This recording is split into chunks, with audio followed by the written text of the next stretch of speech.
And we're joined by Stephen Fuhr, possibly the worst kept secret in Kelowna. I don't know. But you're finally prepared to announce that you will be running in this Kelowna riding in the upcoming federal election. I will. I'll be the Liberal candidate for the 2025 general election here in Kelowna. Super interesting. You were the guy that won in 2015 when that seemed impossible, when Trudeau was on the rise. Then you lost, and the Liberals didn't do well last time, and this is still considered, well, it's been called safe, maybe a likely Tory riding. You're up against it.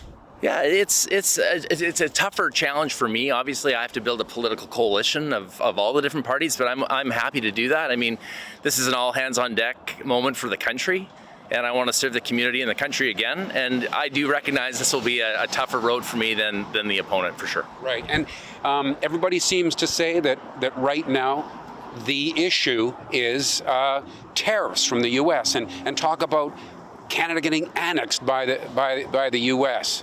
Is that what you expect to be talking about when you're knocking on doors? I think that is the ballot question, personally. I mean, if we get this wrong, our country could literally look different than it looks now in the future. So I think that is the question, and everything that happens below that or after that will be influenced on how we manage dealing with the U.S. But local issues are important. I mean, I was an MP for 4 years. I understand the communities very well, and people need things in this community. And if I'm elected again, I'm going to go get those things. Right. So you were saying before that, for instance, the water treatment facility on the west side of the lake, that took some work on your part to make happen. Yeah, I mean, this is kind of one big community. I know it's bound by electoral district boundaries, but my opinion at the time, and it would be moving forward, is if I can help out West Kelowna or Vernon or any of the other surrounding communities, because I have different types of access than other MPs, I'm willing to do that, and I did that last time. So yeah, I'm still willing to work for the Okanagan, in a more general sense. Right. Okay. Now you mentioned the boundaries.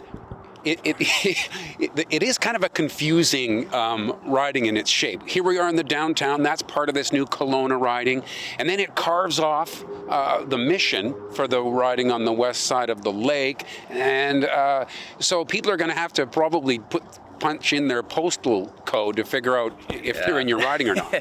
There's an app for everything, and yes, there's an Elections Canada app that you can put your postal code in, and it'll clarify which riding that you're in. Yes, they redrew the boundaries. Kelowna, it used to be Kelowna Lake Country, is now Kelowna on its own. Essentially, the northern boundary is the border between Lake Country and Kelowna, and the southern boundary, primarily with a little exception, is Mission Creek. So all of southeast Kelowna is now in the West Kelowna riding, and I can't remember the name, it's a longer name, but It's not in the Kelowna riding. And geographically, call it a Highway 33 corridor, southeast out of Kelowna, down, it opens up to a pretty big rural area that includes Big White and Beaverdale. Right. Okay, so back to the door knocking, I guess what it comes down to is a discussion with voters as to whether or not people would want Poilievre or Carney dealing with this U.S. thing. Yeah, like I said, I think that is ultimately the ballot question, because we need to get that right. I mean, everything that happens after that will be influenced by that number one question. But I think it's also important to, elect a representative here that delivers for the community. And today, tomorrow, in the coming days, I'm happy to reflect on what I shouldn't say we, because I had a team of people, staff and volunteers that helped me, delivered big time for this community. So I'd like to talk about that. And again, I'd like to do it again for the community. Obviously, the Conservatives are going to be looking for Achilles' heel to criticize Mark Carney. He's been criticized for not laying out fully what his holdings include. Yeah, I mean, he's complying with the rules. So, and no one's saying that he's not. If the Conservatives want extra information, they'll get it, I guess, in time. I would be more concerned about why Pierre Poilievre doesn't have a security clearance. That's probably more of a concern than whether or not Mark Carney's going at the extra mile to provide information that he's not being asked to provide. I guess the argument he makes is it's an interesting argument, that if I get that security clearance, it means I've got to keep secrets.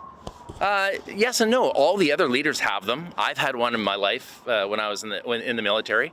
Does that mean that you can drill down on any particular topic? No.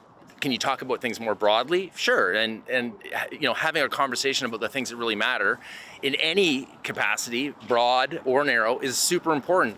And given everything that's going on in the world, we want a leader that has a security clearance. And there's, I don't buy any reason why he hasn't got it. Every other leader's got one. Mark Carney got it in a couple weeks.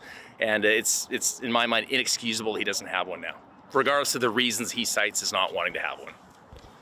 It's been difficult lately to arrange interviews with Tracy Gray. Would you be more available to having conversations like one we're having now if you're elected?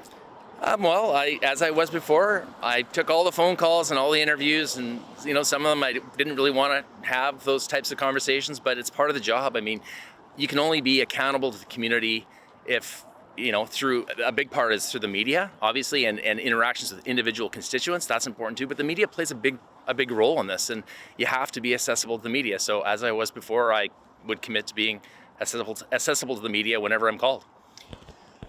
I don't think there's any super reliable polling that's been done, but last I checked, it looks like about a 12, point deficit you've got to try to make up here.